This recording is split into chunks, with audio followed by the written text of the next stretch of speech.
Esta tarde estamos dando paso a un tema que ya nos fue solicitado desde hace tiempo, que es el tema de la masculinidad. Como les comentaba, pues agradecemos el tiempo y su disposición. Primero que nada, ¿por qué creen ustedes, los que están ahorita, Leticia, Elsa, Irene, por qué creen que es importante hablar sobre esta cuestión de la masculinidad? ¿O quién quiere participar? Bueno, buenas noches. Hola Eh, Elsa, buenas noches, adelante. Hola, ¿qué tal? Y a mí me parece que es importante este nuevo tema para entender cómo ha ido cambiando, evolucionando, deconstruyendo cómo era la masculinidad antes y cómo es la masculinidad actualmente, que está en un proceso de cambio. Tiene que Eh, ver también con el patriarcado, lo relacionamos con eso. Hola, buenas tardes a todos. Sí, yo creo que es muy importante porque yo creo que como dice Elsa, ha cambiado mucho la imagen actual, yo creo.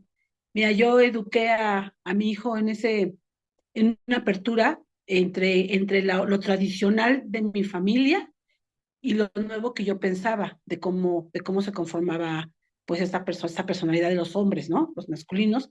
Pero pues no fui solo yo, sino también mi esposo porque viene él de otro tipo de familia, él fue huérfano, entonces él se crió con sus hermanas. Entonces desde ahí ya la forma en como ellas educaron a él como hombre fue muy diferente como la forma tradicional de donde yo venía, ¿no? De que los hombres no lloran, los hombres solo son proveedores. Entonces esa parte ya la compaginamos mi esposo y yo con esa forma ya de pensar con la crianza de él y pues le dimos a mi hijo otro tipo de perspectiva, de ser hombre. Entonces mi hijo tiene 21, 23 años y actualmente pues él tiene otros pensamientos de esta forma de actuar. Él vive en León y se encuentra a veces con este contraste de ideologías, porque en León aún hay muchos lugares en donde los hombres son así, proveedores, golpeadores, solamente ellos son pues, los que mandan y a las mujeres no, pues no les ponen atención. Entonces, para él ha sido como un choque cultural en ese sentido, por la forma como lo criamos nosotros y como está en un lugar donde está viviendo.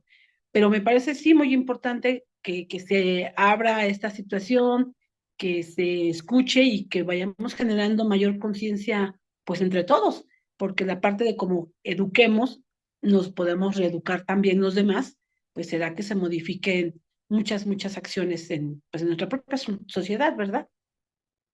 Muchas gracias, Leticia. ¿De dónde me comentabas que, pues, que eras tú o tu esposo que eran de una región donde era como esto del machismo?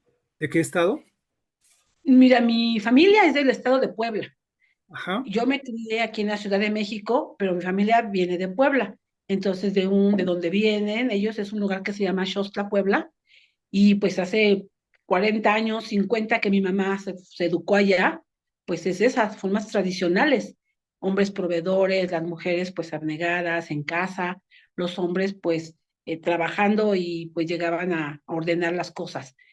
Mi esposo es de la Ciudad de México, bueno, era de la Ciudad de México, entonces, pues él al estar huérfano, él fue educado por sus hermanas de otra manera, era ya colaborar, o sea, hombre, mujer, colaboraba igual en esa parte de su casa, ¿no? Pero porque les tocó vivir esa parte por la ausencia de padres. Bueno, que nos comenta aquí Irene que, bueno, buenas noches por la invitación. Es un tema importante porque ahora son otras generaciones, otras formas de pensar, otras formas de educar. Reafirmo lo que comentaba la compañera. Una disculpa por no abrir el micrófono. Como siguiente punto, me gustaría preguntarles a ustedes, al escuchar masculinidad, ¿qué viene a la mente de ustedes? Si no pueden hablar, igual nos pueden mandar mensajito. Cuando se escucha el término masculinidad, ¿qué viene a la mente de ustedes? Pues a mí me viene a la mente lo que realiza la figura, lo masculino, que podría decirse que es como solo para los hombres, pero no, yo creo que esa parte La masculinidad también puede ser, pues, llevada por las mujeres, por el rol que puedas tener en la sociedad o por alguna otra situación que se genere en tu rol en esa parte, ¿no? Pero no general, no creo que funcione únicamente para los hombres el ser masculino. Y la masculinidad tiene que ver con, o la masculinidad hegemónica, digamos, tiene que ver con ver al hombre como fuerte, como decía una compañera, proveedor. eh, no, el hombre no llora, si llora es un maricón, se dice. eh, Eso, tiene que ver con la fuerza, o esa es la imagen que teníamos antes. Entonces ahora con los nuevos cambios ya no es así. Si bien acá en Argentina, en el principio del siglo XIX o XX, los hombres bailaban el tango entre hombres y estaba bien visto, pero después con el paso del tiempo ya es como que ya no se ve bien bailar hombre y hombre. Entonces eso va cambiando. Pues bueno, les voy a compartir unas imágenes para poder ir abriendo como un poco el tema. Y si alguien quiere compartir cómo se formó la masculinidad de sus hermanos, de sus papás, si en algún momento les comentaron, adelante, pero bueno, me gustaría antes compartir unas imágenes para que podamos ir analizando. Ok.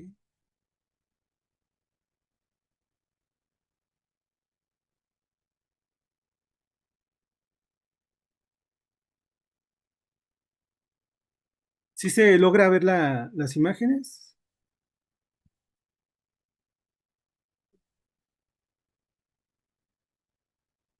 ¿Sí, sí se logran ver las imágenes?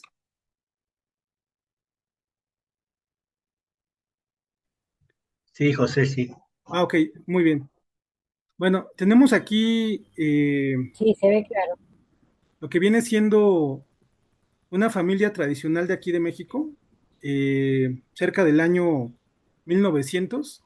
Como pueden ver, está lo que viene siendo el padre, el hijo, la madre y tres hijas. Una parte importante y bueno, que viene siendo como el contexto, también es la pobreza que se vivía en esos años, donde por lo regular los hijos pues morían a una edad muy temprana por el hecho pues, de que no se tenían todas las oportunidades. Digo, obviamente también las familias eran numerosas, pero el padre era como el proveedor y el que estaba cuidando de la familia. En esta segunda imagen fue captada en el año 1950 en una parte de México que es Jalisco, en un lugar que se llama San Juan de los Lagos. Si pueden ver aquí, la mujer, el título de la foto se llama Penitencia. La mujer va vendada de los ojos, va con una corona de espinas, un cactus que aquí le llamamos Mm, nopal, va sangrando y va echando la sangre en un pequeño plato y el hombre es su guía. El hombre es el que la guía y el que la lleva de la mano, o en este caso la dirige. impactante esa foto. Sí, esta otra imagen, porque también es importante el poder hablarlo, tiene que ver con lo que viene siendo el acontecimiento de la Revolución Mexicana en el año 1910. Y pues bueno, aquí tenemos a un comandante del Ejército Federal, donde llegaban a los pueblos y se llevaban a los niños. Niños de 6 8 años, es un capítulo pues doloroso de México.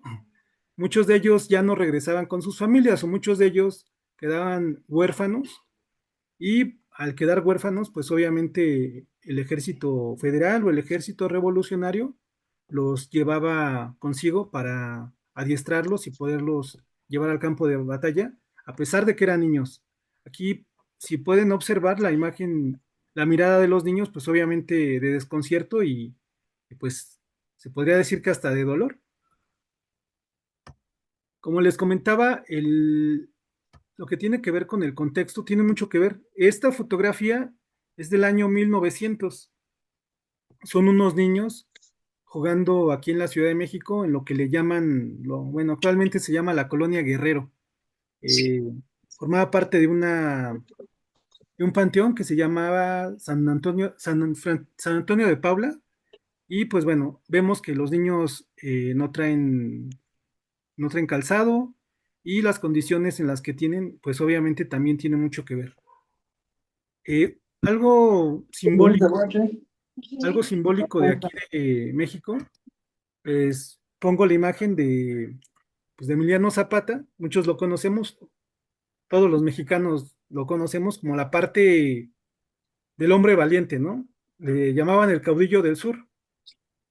Muchos decían que se tenía que ser como Emiliano Zapata, ¿no? Valiente, y sobre todo es como la imagen del hombre, ¿no? De la idealización del hombre. Tenemos en otra foto a Pancho Villa, otro revolucionario del norte. Pancho Villa, creo que una parte importante de la historia ha tenido como hasta cierto punto, pues han sido duros con él, ¿no? Ya que, bueno, hablaban acerca de que pues, fue un bandolero, fue un asesino, Toda una chuleta. que es un hecho que está documentado. Era de puerco, ¿verdad? La chuleta. Esta parte de la lucha armada, como que Con la las hacen a un lado, raras. sacan lo más sanguinario, pero en este caso también se puede ver que en todas las fotos él salía con niños. Aquí podemos ver nuevamente a No se me hicieron malas, Francisco pero. Villa. ¿Alguien tiene prendido su micrófono? ¿Lo podrán apagar, por favor? Parece que Emily tiene prendido el micrófono. Ahí está. Ahí está. Muy bien. Como les comentaba, aquí tenemos nuevamente la imagen de Pancho Villa, que pues fue un revolucionario del norte, sanguinario por lo que muchos lo cuentan, pero tenía esta parte que a cada lado que llegaba, pues trataba de jugar con los niños o tomarse fotos con los niños. Cuando íbamos en la preparatoria, digo, son aproximaciones de la historia, porque después de todo son hechos que solamente son en la narrativa, ¿no? Que habla acerca de cuando adoptó a 300 niños, que iba con el ejército y llegó a una ciudad y vio que había varios niños huérfanos que estaban pues abrazados con sus perros y estaban en la calle, y se los llevó al norte para poderles dar un techo, se los llevó con su ejército. Aquí tenemos una imagen de un hombre con su hijo, es del estado de Veracruz, donde la mayoría de los padres lo que hacían era pues llevarse a sus hijos para poder aprender los oficios. Cuando el padre estaba enfermo o estaba sin posibilidad de poder trabajar, el hijo al aprender el oficio garantizaba la continuación de este oficio y también el tener los alimentos. Aquí tenemos dos imágenes de Pancho Villa. Una es una real que le tomaron a él durante la Revolución Mexicana, y la otra es de una serie que le están realizando. Quisiera que la analizaran y que me comentaran como qué aspectos ven en estas dos fotografías.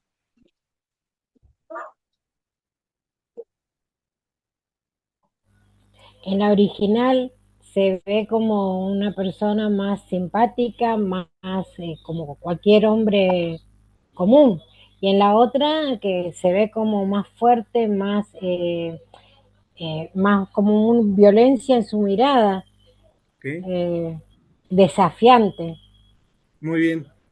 ¿Alguien más quiere hacer algún comentario Sí, respecto a eso? pues ¿Sí?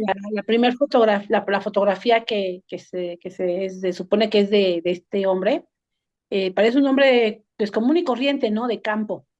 Ajá. De campo, incluso hasta sonriente, y en el otro pues ya se ve como una expresión muy dura, pues sí, desafiante. Entonces, pues yo creo que no corresponde quizá entonces a esa realidad de esa persona.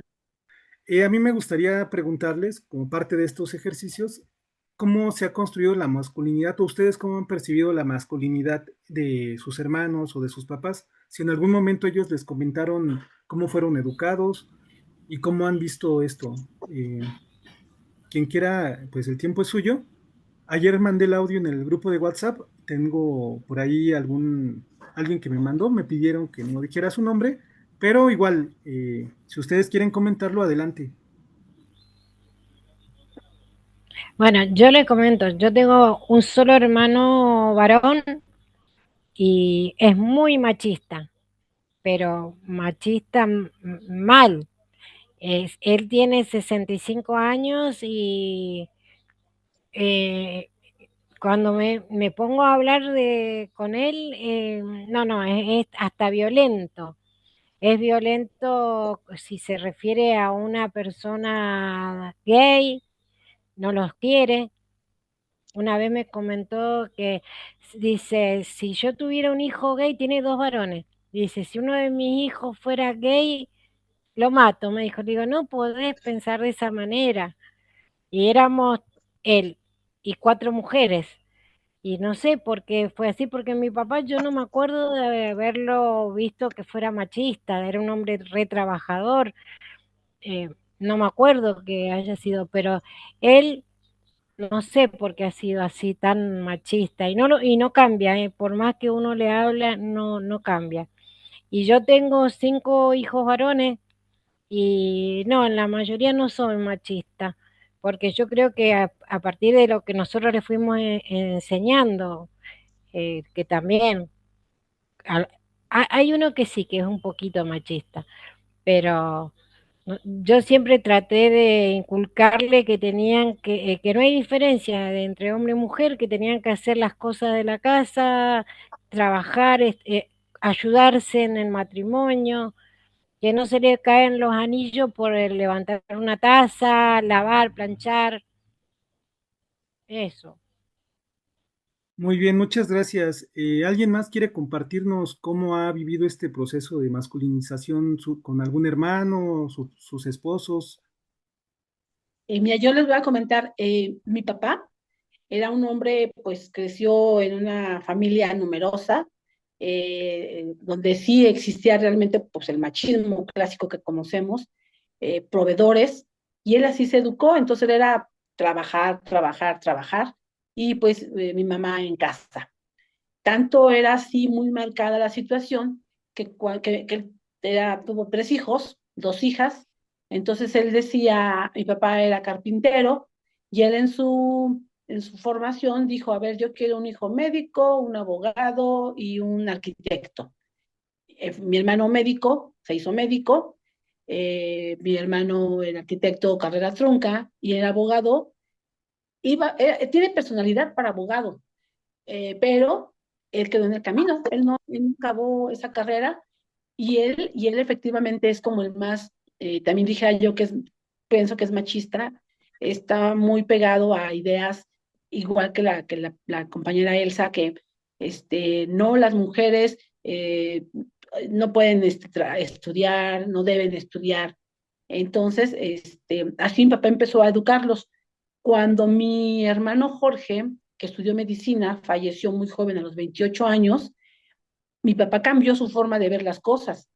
Yo cuando iba a estudiar, por ejemplo, él decía, no, a ver, tú eres mujer, tú no estudias porque tú te vas a casar, a ti te va a mantener tu esposo, no necesitas estudiar. Y mis hermanos sí. Entonces ahí era esa situación.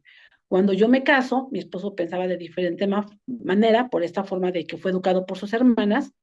Mi papá, a los años y que falleció mi hermano, su otro hijo que no acabó carrera, el otro hijo que también no quiso estudiar y que él quería ser carpintero también, fueron rompiéndose pues, sus parámetros, sus ideas, sus expectativas.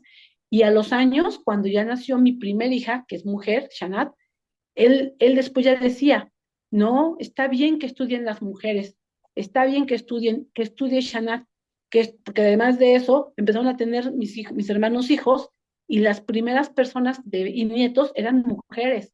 Entonces mi papá empezó a confrontarse con sus propias ideas y empezó a cambiar esta parte él pues de que pues las mujeres existen y quieren estudiar. Entonces ya él ya decía después, sí está bien, si quieren estudiar las niñas, que estudien. Y así fue como fue cambiando la ideología de mi papá. Mis hermanos, uno falleció, el que quedó la carrera trunca de arquitecto, él también tiene ideas muy tradicionales. En esta cuestión, cuando hablamos de la marcha del orgullo, por ejemplo, él se expresa pues muy mal de estas, de las personas que participan. Él no comparte esta ideología de, pues, de que hay que respetar esta preferencia sexual, por ejemplo, y mi otro hermano, pues, peor, menos. Él definitivamente acepta cambios, sí, ya que los hombres estudien, trabajen las mujeres, pero en cuanto a ideología de otro tipo, no, no acepta, pues. Entonces yo estoy así como inmersa entre dos, tres formas de cómo se perciben a los hombres. Pues muchas gracias, Leticia. Qué interesante todo esto que nos comentas. ¿Alguien más quiere comentar acerca de la masculinidad? ¿Cómo ha visto que se ha formado la masculinidad de alguno de sus hermanos, esposos? ¿Alguien más quisiera comentar algo? Yo, colega. Ah, ok, adelante. Bueno, yo tengo nada más un hermano varón. Nosotros somos 5 mujeres y realmente pues sí fue difícil crecer en un patriarcado donde la preferencia la tiene el hijo. Incluso mi mamá años antes, bueno, años atrás, perdón, ella comentaba que la casa se le iba a quedar a mi hermano porque pues, era el único hijo y esas ideas las tenía de mi abuelo materno, de su papá. Y a la fecha han ido cambiando los roles, ¿no? Porque algunas de mis hermanas ya trabajamos, estudiamos, vemos por ella, entonces ella se da cuenta del contexto, que no siempre el hijo varón va a estar ahí cuando se necesite. Entonces ahorita ya comentó que la casa es para todos sus hijos. Entonces sí es bien difícil crecer en el patriarcado en que pues las mujeres tienen que atender a los hombres y además en la carne lo mejor se le tenía que servir a los hombres. Entonces, qué bueno que en la actualidad pues se van cambiando esas ideas, van habiendo esos roles en que ya hay más participación de los hombres en el hogar, no digo que no lo hay, pero también depende mucho de la educación, de la educación de nosotros como mujeres. Yo soy mamá de 2 hijos y que también cómo los eduquemos, ¿no? Que los roles van cambiando, que no siempre tiene que ser así. Y sí he visto algunos cambios en la actualidad en diferentes esquemas, en familias, cómo van cambiando y espero que sea para bien. Y bueno, ese es mi comentario. Muchas gracias. Bueno, aquí con todo lo que hemos estado comentando, si ven el hecho de la masculinidad o la formación de la masculinidad tiene diferentes, para la formación tiene diferentes aspectos. En gran medida, como comentaban ustedes, probablemente el contexto familiar es uno de ellos, el social y el entorno. ¿Por qué creen ustedes que en este caso, con este último testimonio que leí, que di paso, comenta mucho que su hermano era poco expresivo, que lloraba en la sala de su casa en las noches para que no lo vieran? ¿Ustedes creen que esto es una situación general con los hombres?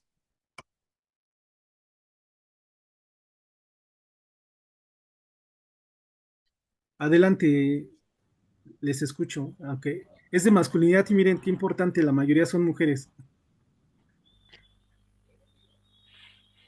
¿Ustedes creen que es un Yo aspecto? creo que el hombre es más duro para llorar, ¿Ok?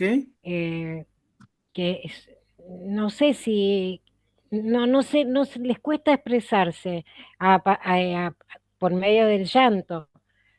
Y no, y capaz que se la aguantan y yo no he visto a mis hijos llorar.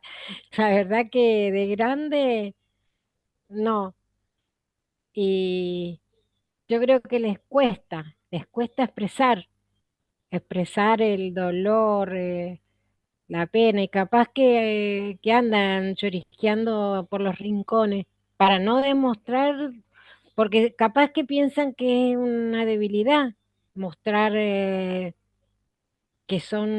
tienen sentimientos. Muy bien. No ¿Alguien sé. más quiere hacer algún comentario? Muchas gracias, Elsa. Pues yo creo que de sentimientos todos lo tienen, ¿no? Pero yo creo que también la confianza, ¿no? La confianza en con quien estén y la confianza que se les den para que puedan ellos expresar lo que sienten. En mi caso, igualmente, ¿no? El papá es un poco más estricto con él, tienen que ser rígidos, tienen que ser po- sí, con carácter fuerte, porque ellos van a sobrellevar la casa.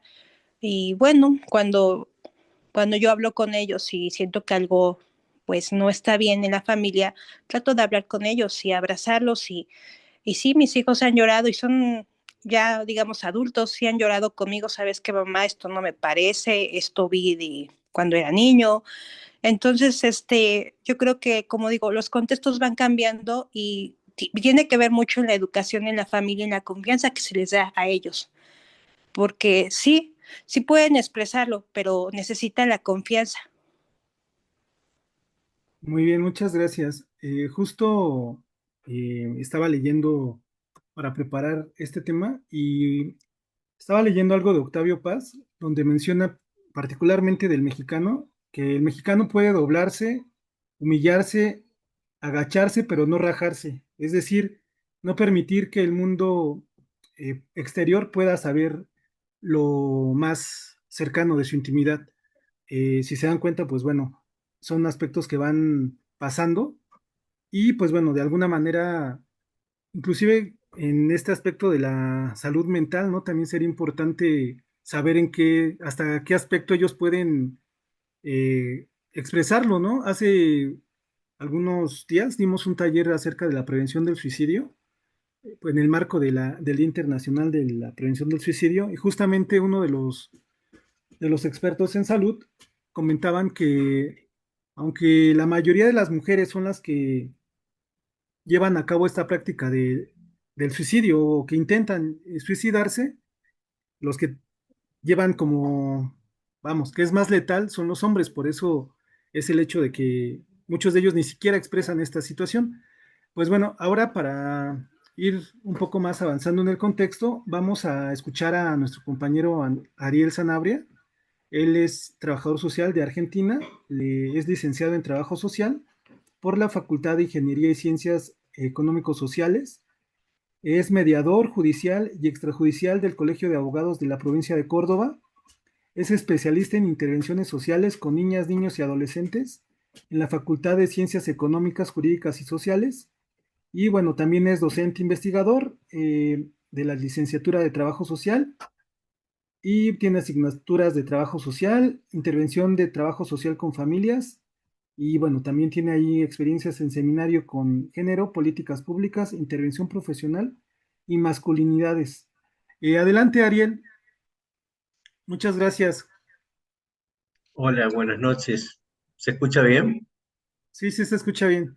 Sí, perfecto. Bueno, primero, muchas gracias por la invitación, José, y el grupo de compañeras y compañeros que forman este espacio. Y gracias por la invitación, gracias por haber pensado en que yo podía compartir algo con ustedes y que eso podía ser útil.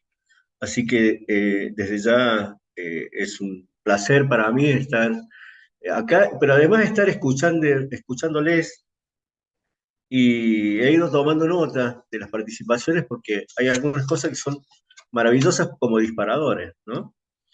Me quedé pensando, para arrancar, digo, después vamos a tratar de propiciar como que una especie de diálogo y también aclararles inicialmente que voy a tomar cosas que ustedes dijeron y que estas cuestiones no tienen que ver con un tono de crítica, sino más bien una mirada, problematizarla y tratar de- de repensar por qué salen estas expresiones o por qué se dicen o por qué se piensan o a dónde asientan esas ideas que ustedes han compartido recién a lo largo de las preguntas que les desarrollaba José. Pero me quedé con una primera imagen ligada a las fotos, ¿no? Además de esa diferencia entre Pancho Villa real y Pancho Villa imagen de la serie, ¿no? Digo, una de las compañeras dijo, en la foto de Pancho Villa real parece una persona de campo cualquiera, y en la otra tiene una mirada más ruda, más seria, pero aparte está armado en la otra, ¿no? Digamos, en la primera no estaba armado, y eso ya es un, un- un simbolismo, ¿no? En sí mismo. Pero además me quedé pensando un poco viendo las imágenes anteriores de las familias, de niños, tanto quienes participaban en el ejército revolucionario, como los que estaban en los panteones o en los nichos del cementerio, y los que aparecían también acompañando a Pancho Villa y a otras personas. Y Y ustedes vieron que la estética no estaban diferenciados como niños. Hay un autor que les dice que esas fotos o esa manera de expresarse como niños para esa época eran como adultos en miniatura. Vieron que estaban vestidos como personas adultas, pero en las edades que tenían como niños. Y eso hace que las infancias o la niñez no estuviera diferenciada del mundo de lo adulto. Por eso se permitía o se habilitaba para que esos niños adquirieran y usaran e hicieran prácticas ligadas también a las personas adultas. Nadie se preguntaba si podían trabajar en ese momento. Lo hacían porque era lo que había que hacer. Nadie se preguntaba si podían tomar un arma. Lo hacían porque estaba habilitado. Entonces, no había una diferencia, no estaba diferenciada la condición de niños o niñas para la época, sino que estaban marcadas por una, por una habilitación o una autorización a ejercer esas actividades. Digo esto porque sobre todo lo que tiene que ver con los varones, me quedo por ahí con una pregunta que hizo Elsa, que fue muy interesante. Dice, yo no me acuerdo que mi papá fuera así, pero no sé a dónde mi hermano se hizo así, ¿no? Digamos, con esos comportamientos, con ciertas características machistas. ¿A dónde crees, Elsa, que puede haber aprendido tu hermano esos comportamientos machistas? En el entorno, en sus amistades. Ujú. Él empezó a trabajar también de muy chico, tenía 14 años cuando empezó a trabajar y fue muy independiente, también rodeado de tíos varones. Él fue el primer nieto, el primer sobrino. A lo mejor puede ser que haya sido ese el entorno, la escuela, la calle, Ujú. la calle. Sí, Yo creo que la calle. Vivíamos en decía Buenos José, Aires. ajá, vos ahora estás en Mendoza, pero en aquel momento vivías en Buenos Aires. ¿Viste? Sí, Bien. sí, sí, sí, sí. Decía José cuando empezaba a cerrar la participación de ustedes que hay como dispositivos que socializan, que enseñan a ser, a ser varón, digamos, a expresarse como varón de alguna manera. Y esos dispositivos o esas instituciones socializadoras son las familias, son los medios de comunicación, son las escuelas, las iglesias, los clubes, pero fundamentalmente los grupos de pares. Vos decís son los entornos, puede haber sido el entorno, y claramente los que regulan la expresión de esos varones, esa expresión masculinizada, creo que vos también dijiste lo de la masculinidad hegemónica, que es un concepto que ahí lo revisamos un poquito, pero veo que hay como una idea acerca de qué es la masculinidad hegemónica. eh, Son esos grupos de pares, son los otros varones, los que se convierten como una especie de fiscal, o de fiscales, o de jueces, que van vigilando la, la, mm, van vigilando la expresión de esa masculinidad y haciéndola como una obligación, ¿no? Convirtiéndola en una obligación, que también se traduce en esa idea de los hombres no lloran, que también apareció por ahí. Me pareció muy interesante pensar cuando Leticia, creo que era la que decía, qué profesiones quería o pretendía su papá para sus hermanos, ¿no? ¿Te recordás, Leticia, cuáles eran las profesiones? ¿Cómo? ¿Te acordás cuáles son las profesiones que tu papá pensaba para sus hermanos? Mis hermanos, médico, arquitecto y abogado. Bien, todas profesiones masculinizadas, Sí, ¿no? así es. No Sí, las pensaban mujeres, que sí, alguno las fuera mujeres. enfermero. No, no, no, no. Él y decía que si yo quería estudiar era para ser secretaria. Eh, no pensaban que podía ser maestro. No, no, ¿Mm? porque yo supongo que fue Digo, porque en el ámbito laboral que él se desempeñaba, él era carpintero. Entonces, en el ámbito que ujú, él se desarrolló, pues estaba relacionado con este tipo de profesiones. ujú. Digo, en esto también, para traducirlo eh, como un contexto mucho más amplio que lo que pasa incluso dentro de nuestras propias familias, ¿no? Ustedes en cada participación se encargaban de decir, en mi familia o lo que yo conozco funciona más o menos así, pero hay un contexto mucho más amplio, por ejemplo, el de la organización social o la división sociotécnica del trabajo, se le llama, que es quienes ejercen los distintos tipos de funciones en la sociedad. Y en este contexto estoy hablando estrictamente de las profesiones.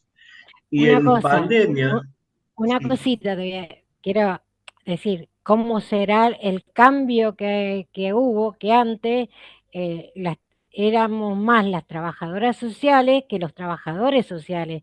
Ahora, yo en los últimos 10 a 15 años daba clases acá en la Uncuyo y tenía al principio pocos estudiantes, pero ahora hay muchísimos varones. Y antes el trabajo social era solo para mujeres, te digo los años 30, 40, 50. Después se han ido incorporando los varones, como los bien, maestros también.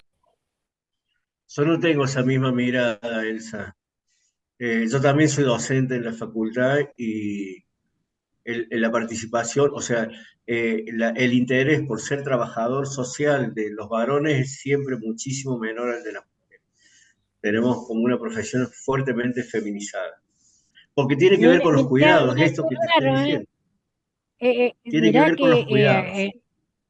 sí, que tengo muchos estudiantes y que ya se han recibido. Ujú, No, es como que hay acá en Mendoza hay muchos varones cursando. ujú. Bien. No te digo una estadística, Bueno, pero hay bastante.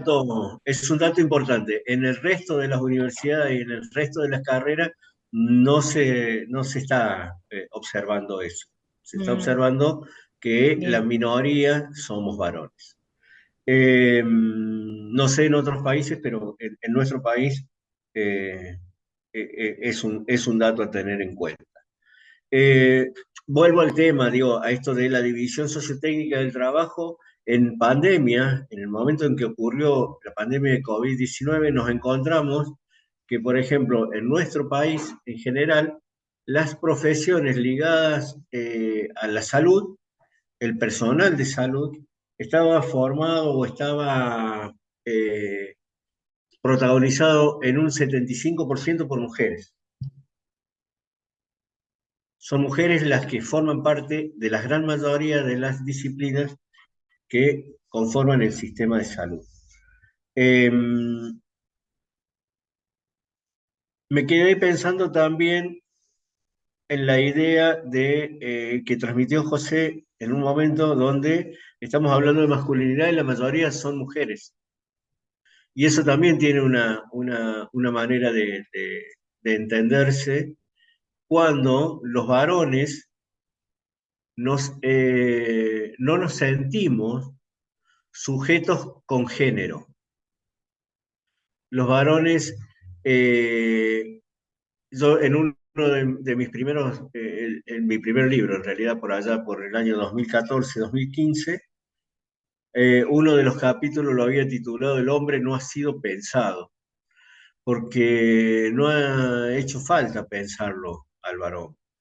Vieron que yo empiezo a estudiar o a investigar con respecto al tema de masculinidades, en algunos casos, en alguna situación por cuestiones personales, pero otras porque cuando me empiezo a formar como docente y ejercer la docencia en la carrera, estaba en la asignatura de familia, de trabajo social con familias.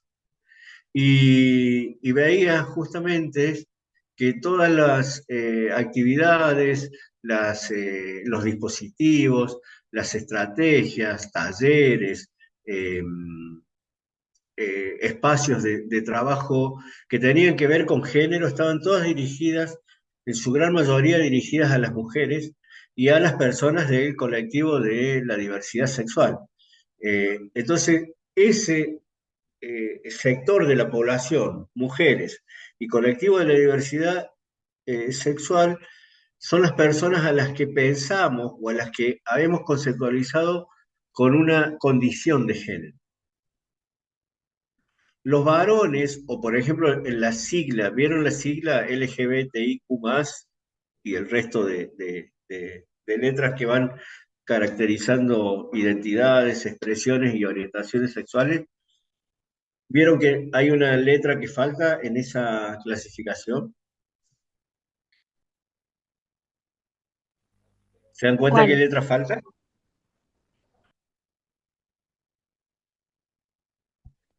No, no sé cuál falta. La de heterosexual. Cierto. No está la H de heterosexual. No, no está. Porque primero se piensa que la heterosexualidad es una normalidad o es una norma barra normalidad, que es una condición que común, que es la condición que está ligada a esa idea de normalidad, y, y no está incluida o no está involucrada en el campo de lo que tiene que ver con la condición de género. Los varones, esa masculinidad hegemónica que ustedes nombraron hace un rato y que podemos ir caracterizando, esa masculinidad hegemónica es fuertemente heterosexual. Está casi en su totalidad habitada por la heterosexualidad. Ese carácter de la heterosexualidad como una obligación hace que los varones muchas veces no nos consideremos sujetos con género. Todo lo que tenga que ver con género no nos involucra, no es para nosotros, nos resulta ajeno, incluso nos resulta extraño, no es un tema que nos convoque. Por eso las capacitaciones, cursos, espacios, talleres no están habitados generalmente por varones. Y por varones cis, y por varones cis hetero en todo caso, sobre todo. Porque esa masculinidad hegemónica, a la que ustedes también hicieron referencia, tiene tres características fundamentales. Niega en su identidad tres dimensiones de esa identidad. No es mujer, no es niño y no es homosexual. Por eso dicen algunos autores por ahí que es mucho más fácil caracterizarla por lo que no es que por lo que representa esa masculinidad hegemónica. Ese modelo, hay un autor nuestro, argentino, de La Plata, que se llama Néstor Artiñano, trabajador social también, que dice que se ha constituido se ha popularizado un modelo de masculinidad imperante, que es este, el que estamos caracterizando. Niega ser mujer porque todo lo que tenga que ver con mujer, con las características de las mujeres, en una mirada absolutamente binaria, dicotómica, excluyente, lo debilita. Podemos recorrer miles de, eh, de argumentaciones que dan cuenta de esto. Desde la psicología, la filosofía, incluso la filosofía griega, ya allá en los orígenes de la civilización occidental, da cuenta de cómo lo femenino o lo que tiene que ver con las mujeres representa una especie de debilidad en relación a los varones. Porque esa masculinidad hegemónica es fuertemente machista, es fuertemente sexista y es fuertemente misógina.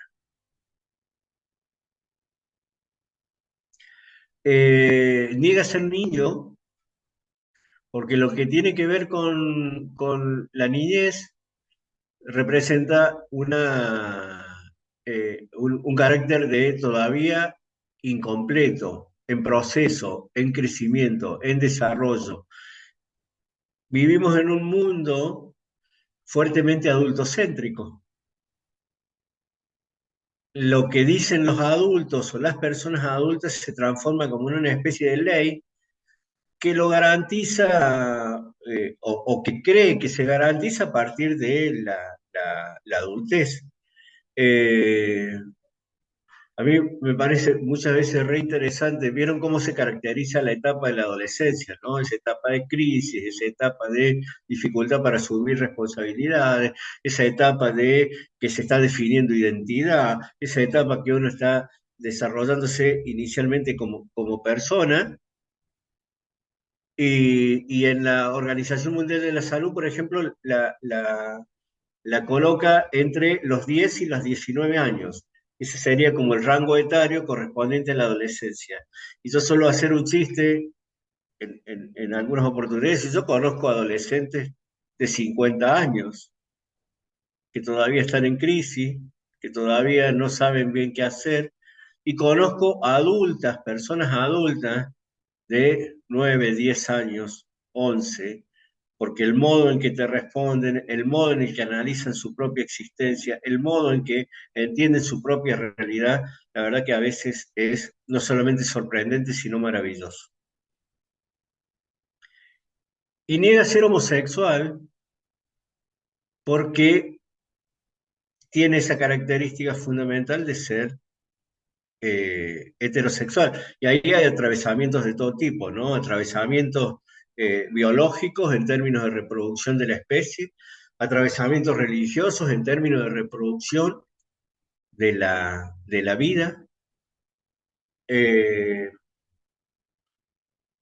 Esa masculinidad se aprende, no es una serie de atributos dados de antemano por una condición biológica. Yo suelo hacer una analogía, una comparación un poco arriesgada, pero conocen algunas de las expresiones más conocidas o más populares de Simone de Beauvoir, ¿no? Eso de los personales políticos es uno, y la otra que suele ser como muy difundida, esta idea de no se nace mujer, se llega a serlo, a partir de todos esos procesos de socializadores, donde se les va otorgando determinado tipo de roles, funciones, capacidades, tareas. Bueno, yo hago una comparación o una analogía, digo, que pretende no ser irrespetuosa ante esa idea, digo, pero no se nace macho, se aprende a ser macho.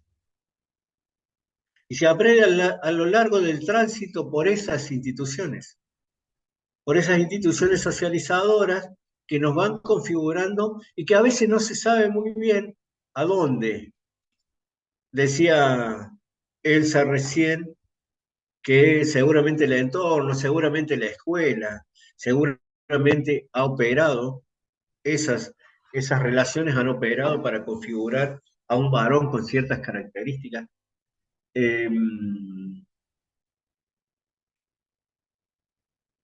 Porque esas instituciones reproducen sociedad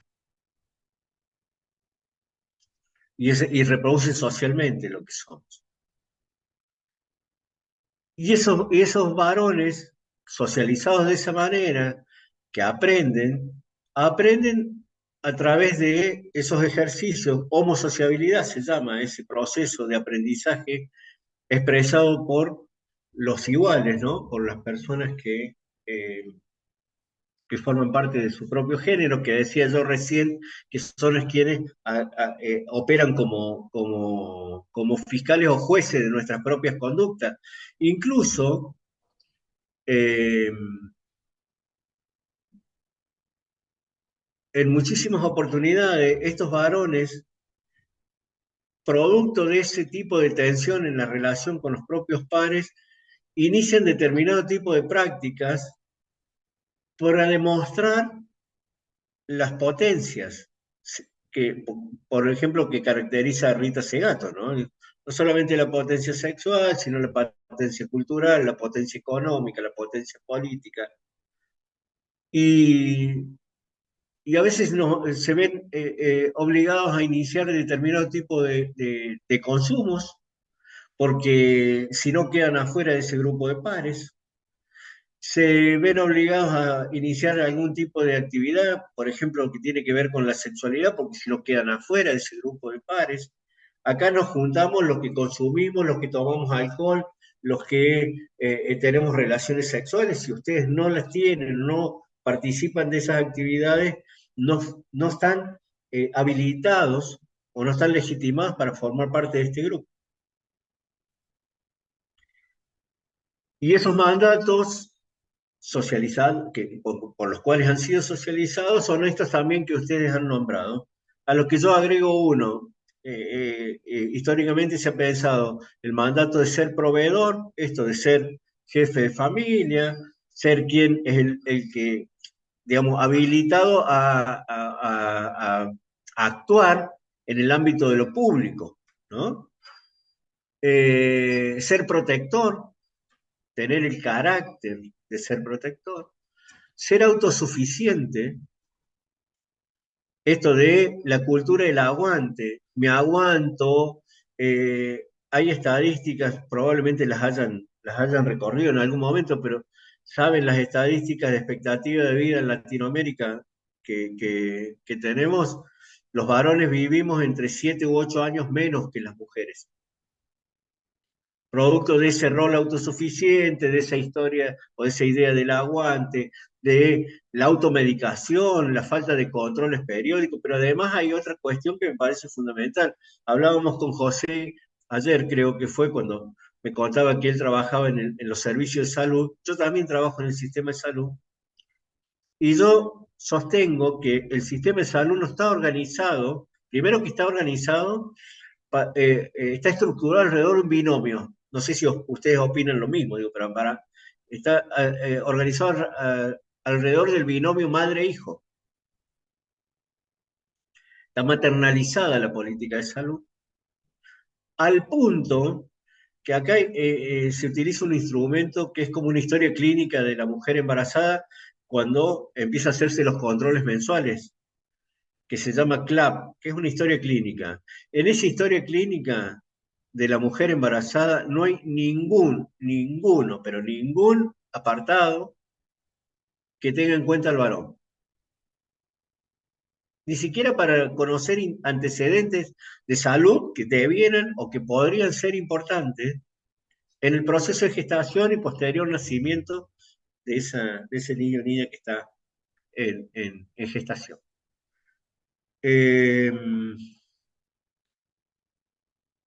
Además, el sistema de salud está organizado, también esto es una opinión mía, alrededor del varón enfermo y no del varón sano.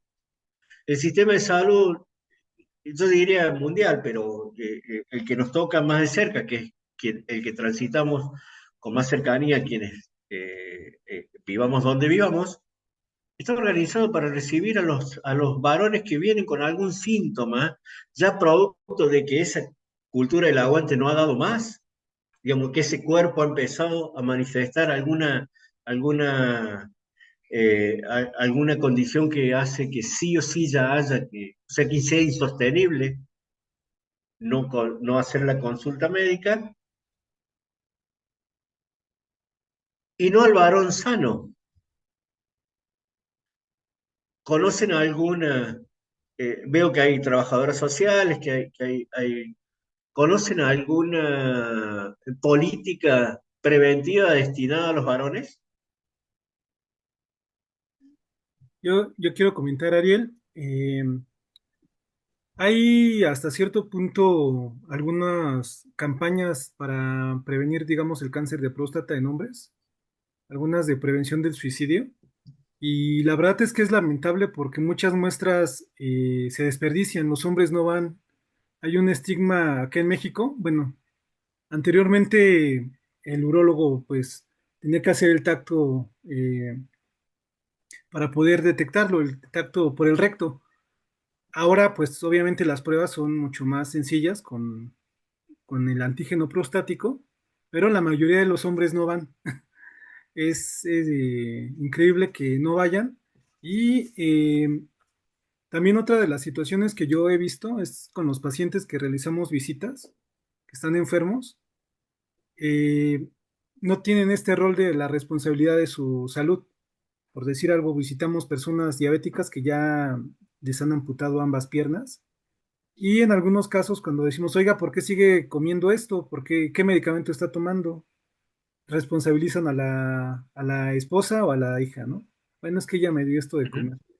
Entonces, es una situación, primero, de que no se está asumiendo una responsabilidad tal cual, y en la otra que tiene que ver un poco con la cuestión de la prevención del suicidio, aquí sí creo que no hay una política que va orientada a los hombres, vamos, eh, sabemos, yo creo que en toda Latinoamérica, bueno, aquí en México, estaba leyendo algunos textos antropológicos. Hay un antropólogo estadounidense que vino a hacer aquí investigación en México y definía que el hombre mexicano o latinoamericano, en este caso, pues que es un hombre que tiene que enfrentarse a varios desafíos, insultos, aunque muera en el intento. Pero bueno, prácticamente no hay apertura. Él no puede decir me siento mal, estoy deprimido. Él tiene que aguantar porque tiene que ser el proveedor económico, el que protege. Y la situación aquí es también cuando hay un cambio de roles, cuando queda desempleado o pierde esta capacidad, el no aceptar tal vez que ahora la mujer va a ser la proveedora, ¿no? Pero bueno, perdón, ya me salió un poquito. Hay políticas, pero creo que no están bien orientadas hacia esta población masculina. Incluso, José, yo creo que hemos hecho análisis incluso hasta económicos. ¿Cuánto le cuesta, hablando de un análisis fuertemente economicista, si se quiere, cuánto le cuesta al Estado un estudio preventivo a una patología oncológica avanzada? ¿No?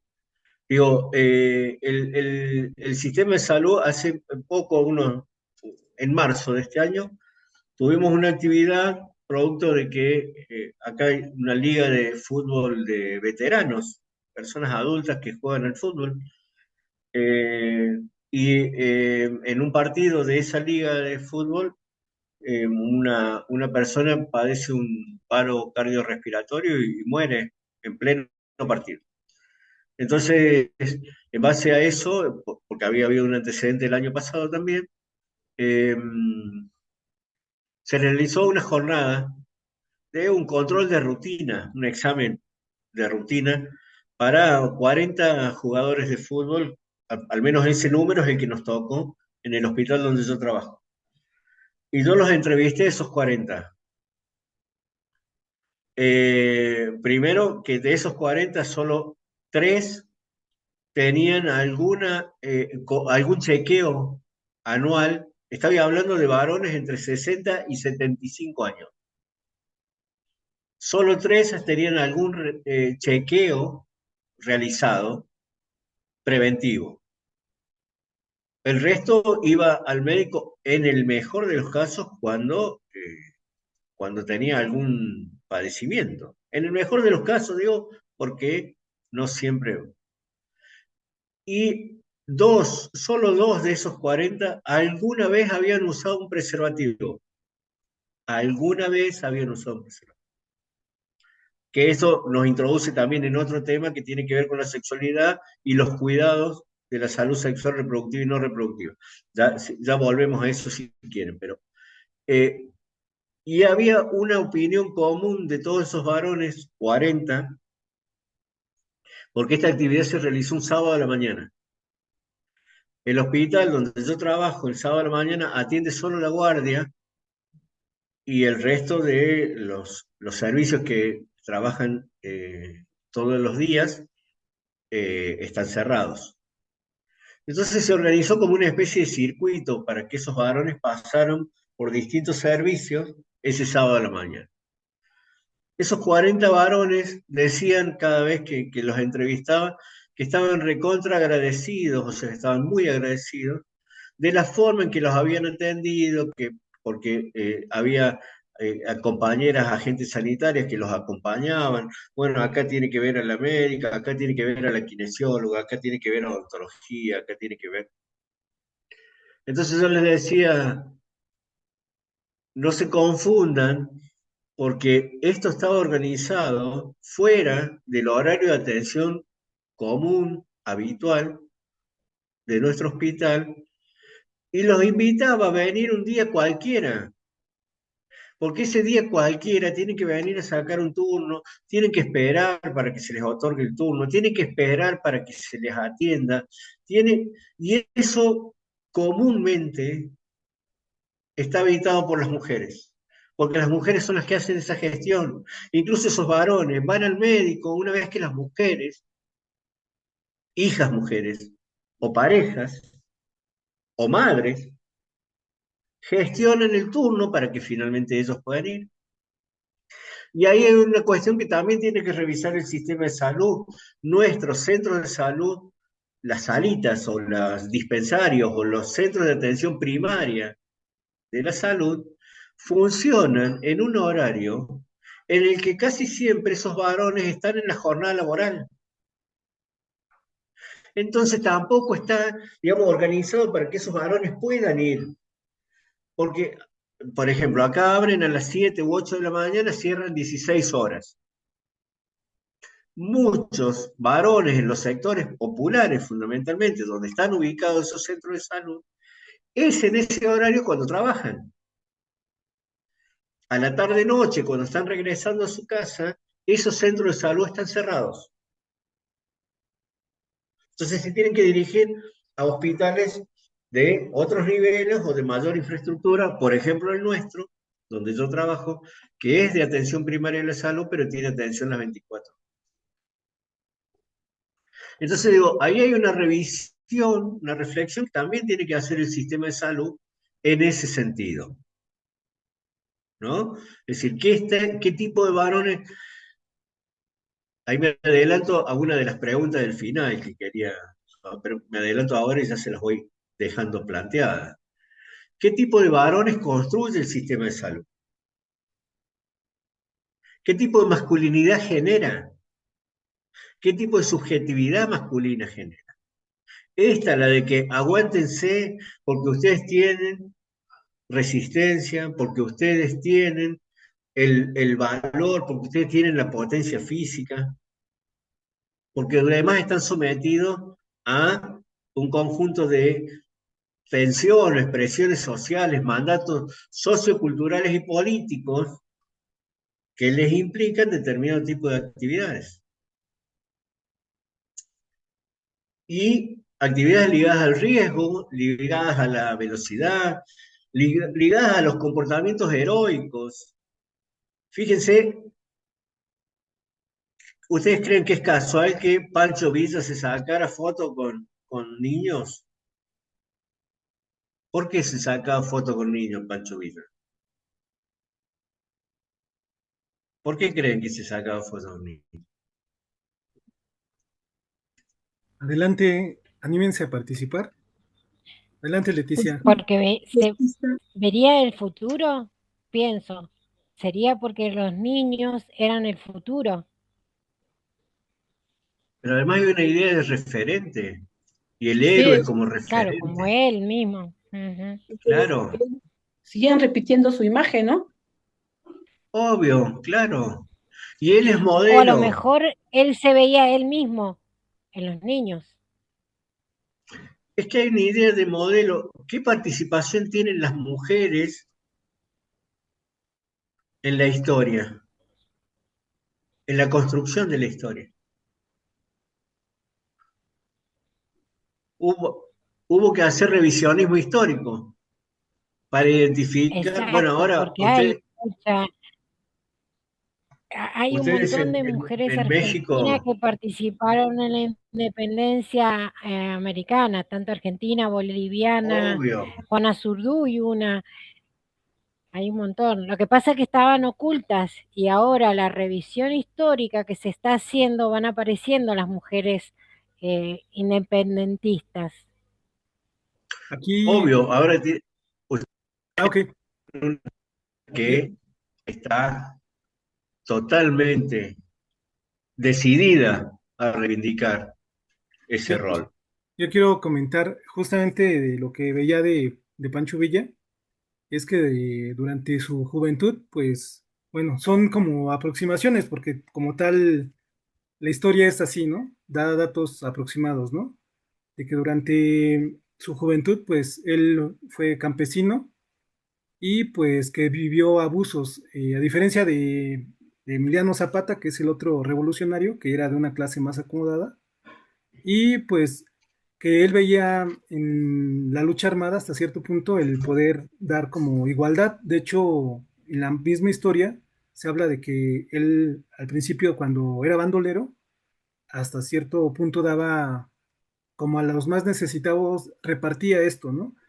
Eh, Otra de los aspectos que yo veo es que él no lo veía como una debilidad. Tal vez salen por ahí en algunas fotografías del archivo Casasola, que es datos históricos, donde él sale agarrado de los niños jugando con los niños, eh, a pesar de que era un hombre violento. Eh, Aquí como que se ha construido en la imagen, me llamó mucho la atención la imagen que les pasé al último, eh, porque por una parte, la industria te maneja un hombre, si ven la figura de Pancho Villa que les pasé, era un hombre fuerte, musculoso, con la mirada violenta y con arma, ¿no? Como así te tienes que dar a respetar. Y la otra era una persona común.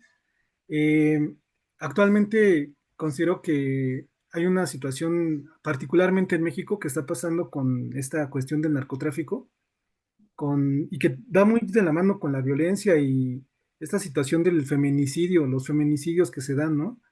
Los medios, por lo regular, te hablan de cuando hay esta situación de violencia, hay que poner más policías, más cárceles, pero no te cuestionan que nadie nace siendo un delincuente. Son situaciones que se van dando.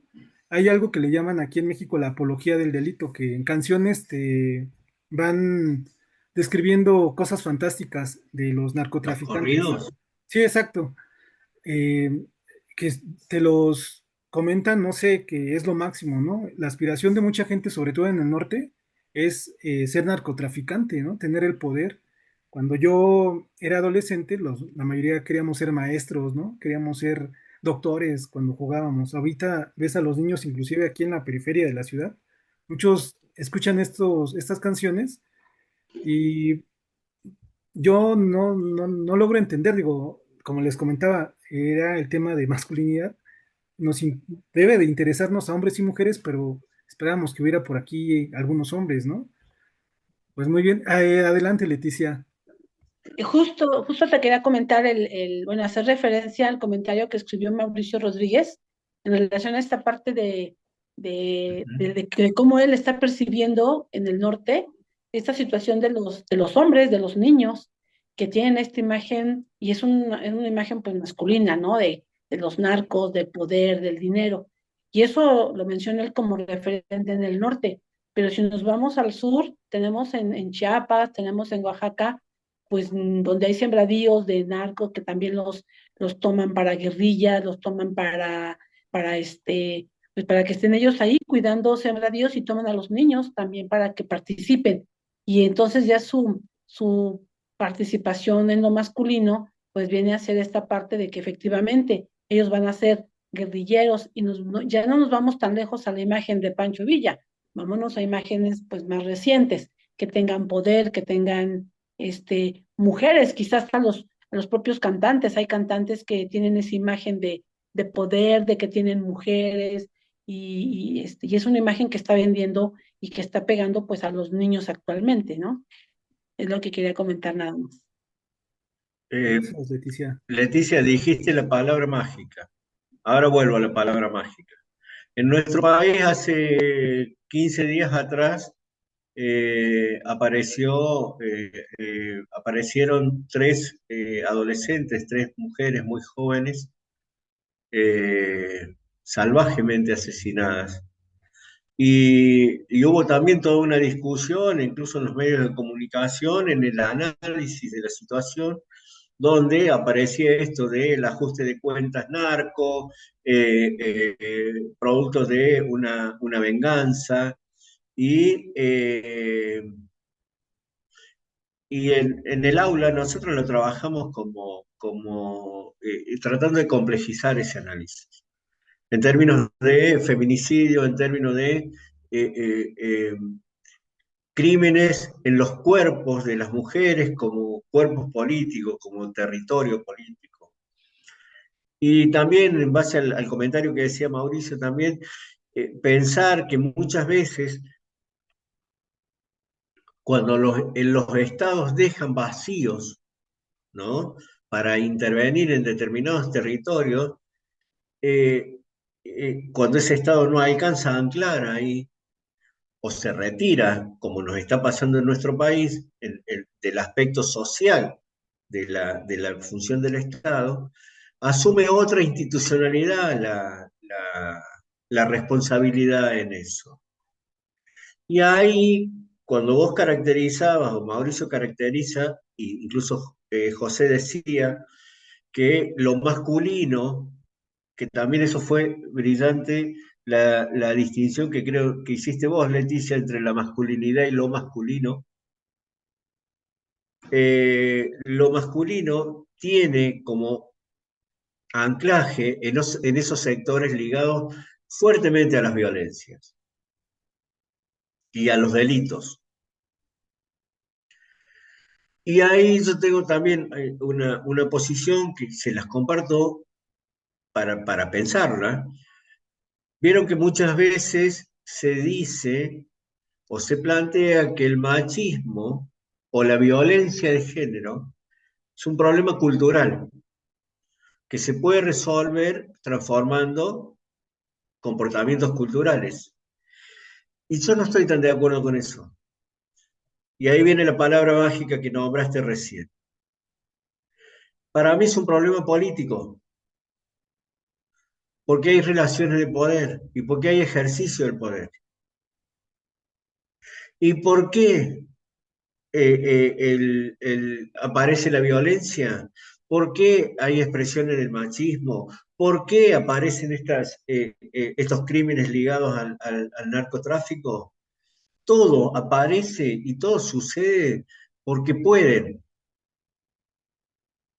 pero no solamente porque pueden como acción, como verbo, sino porque pueden ligado al poder como concepto.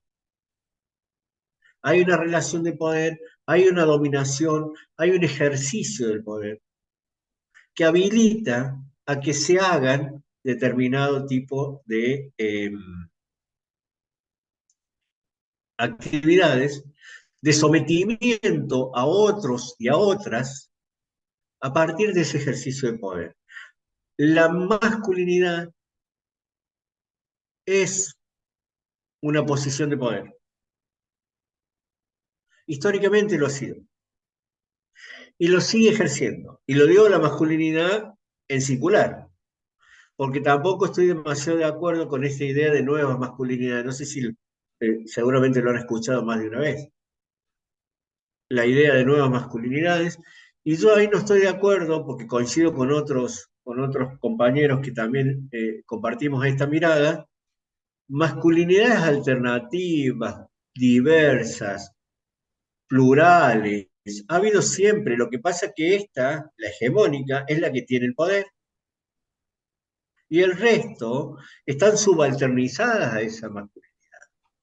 Y decía alguna de ustedes por ahí que hay varones que pueden manifestarse y otros que no están en condiciones de hacerlo. Y hay masculinidades homosexuales que están sometidas a esos mandatos, hay masculinidades que han tenido que asumir esos mandatos sociales sin tener ganas de hacerlo o traicionando incluso hasta sus propias identidades, porque si no quedaban afuera del reparto de esa distribución del poder en la sociedad. Sí, ahí levantaron las manos tanto Leticia Sí, como él. Leticia, adelante, Leticia. Sí, mira, yo creo que se hace referencia, bueno, no sé si me quieren pues aclarar el concepto. Yo creo que hacen referencia a masculinidades en el sentido como a las vejeces. Por ejemplo, en las vejeces es la forma de que cada quien va viviendo su proceso de envejecimiento. Entonces, yo quiero pensar que las masculinidades hacen referencia como a eso también, que la forma en que como el ser masculino, la acción masculina se vive en diferentes formas por cada ser humano. Entonces, si en ese, me voy en el mismo viviendo su proceso de envejecimiento, quiero pensar que es así las masculinidades. No sé si sea la idea correcta. Y Leticia, es así como vos lo planteás. Elsa, Sí, yo coincido con Leticia y lo que creo que como que ahora se visibilizan las otras masculinidades, que antes estaba opacada por este machismo hegemónico. No se permitía observar los otros tipos de masculinidades que existen, estaba como oculto. Y una de las cosas que, como decías, que este problema tiene que ver con la política, sí, tiene que ver con la política, tiene que ver con lo social, tiene que ver con lo económico, tiene que ver con un montón de cosas, no solamente política. El poder tiene que ver con todo. Por eso el caso que nosotros pasamos, esto de las chicas asesinadas, eh, tiene que ver con todo, con la pobreza, con, con la falta de familia, un montón. Por eso creo que tiene que ver con muchas cosas. Gracias, ¿sabés Elsa. con Itzayana, lo político? Que a veces lo político está teñido de naturalización. Entonces, adentro de la familia, adentro de una hogar, adentro de una vida familiar, quien lava los platos es una decisión política. adelante, Quien Itzayana. es una decisión política. Quien lava el baño, quien limpia el baño es una decisión política. Y a veces eso, digo, no está pensado como una decisión política, sino está pensado como una naturalización de roles de que siempre se hicieron las cosas de esta manera.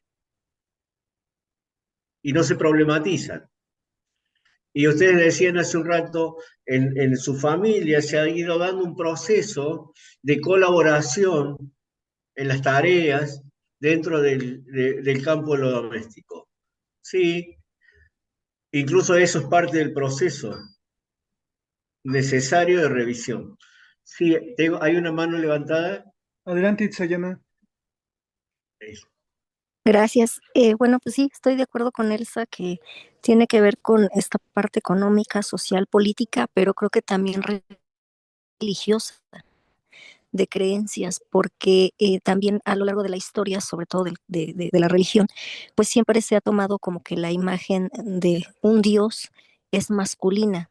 Hay hasta quien dice es que según tal parte, no sé, de la Biblia, dice que Dios y hombre, ¿no? Entonces también ya desde ahí, hasta desde las creencias, también viene mucho esta parte del poder en la parte masculina. Totalmente. Hay una racionalidad, un, un, un, un pensamiento falo-logocéntrico. La racionalidad masculina es la que organiza el funcionamiento del mundo. Digo, y esto no es una crítica despiadada hacia los varones, no lo planteo desde ese lugar, sino más bien un análisis de el modo en que se ha construido esta forma de vivir y a partir de ello, qué cosas, eh, qué efectos o qué consecuencias, qué impacto han tenido, qué incidencia han tenido en el modo de organizarnos socialmente. Las estadísticas que a veces son números fríos y dan cuenta de esto, digo, ¿no? Decía José hace un rato que los varones, eh, si bien la ideación suicida es mucho más habitada por mujeres, los varones somos los que más llegamos finalmente a la ejecución efectiva del intento de suicidio.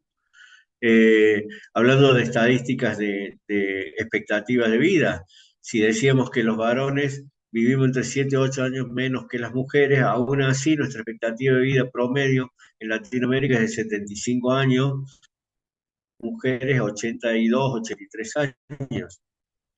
Y las personas del colectivo de la diversidad sexual, la expectativa de vida ronda entre 35, 40, 45 años. Y ahí también es una discusión que tenemos que tener en relación al sistema de salud, el sistema educativo, a los procesos de discriminación y violencia por las cuales atraviesa. Yo le había anticipado a José que por un temita personal acá son las 21:33, yo a las 21:40, 45 tengo que abandonarles.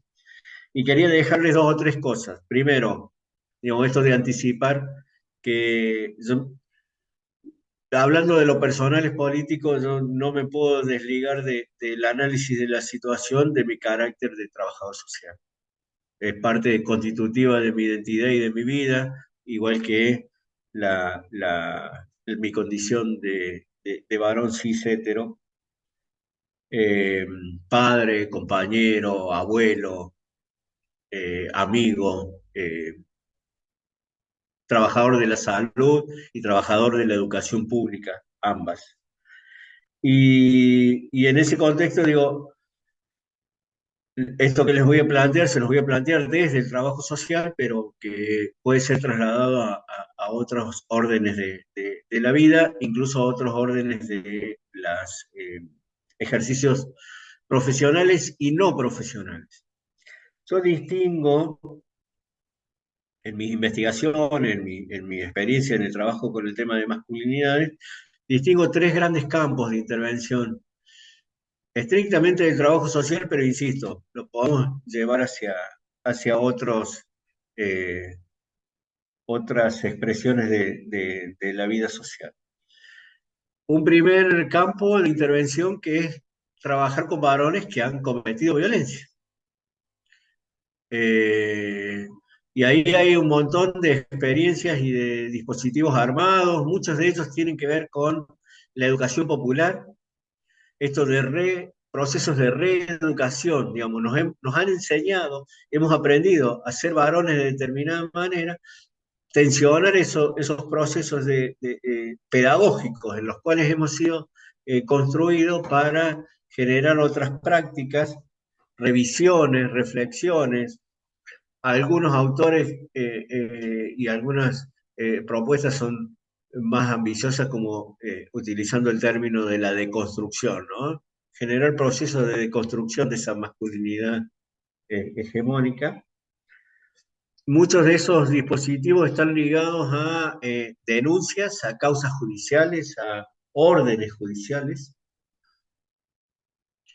Muchos de esos dispositivos tienen organización casi toda de la sociedad o de organizaciones de la sociedad civil ligadas en relación con el Estado. Muchas de ellas están vinculadas a los dispositivos estatales más cercanos a la comunidad, como los municipios, y muchos de ellos están ligados a muchísima voluntad de quienes los ejercen y no tanta voluntad política de apoyo serio y concreto.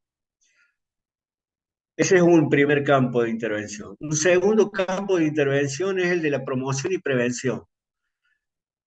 Sensibilización. Eso está fuertemente ligado a las estrategias que están vinculadas con educación sexual integral.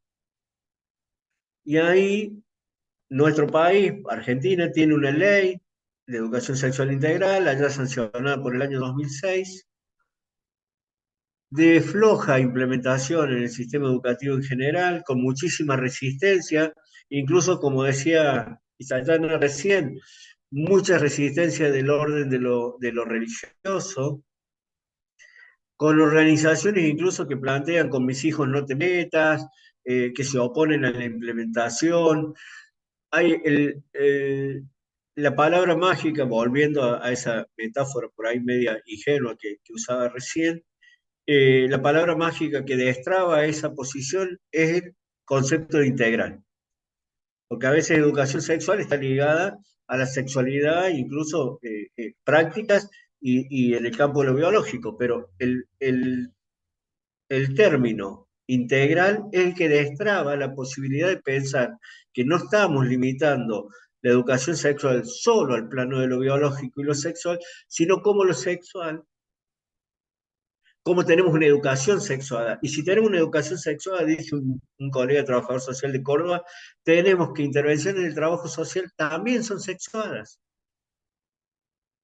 Y ahí es donde yo me pongo a mirar y a pensar, decir, ¿qué tipo de masculinidad produce el sistema de salud? Preguntaba hace un rato. Bueno, ahora traslado esa misma pregunta al trabajo social. ¿Qué tipo de masculinidad produce el trabajo social? En las intervenciones que tenemos, ¿qué rol cumplen los varones? ¿Qué rol tienen los varones?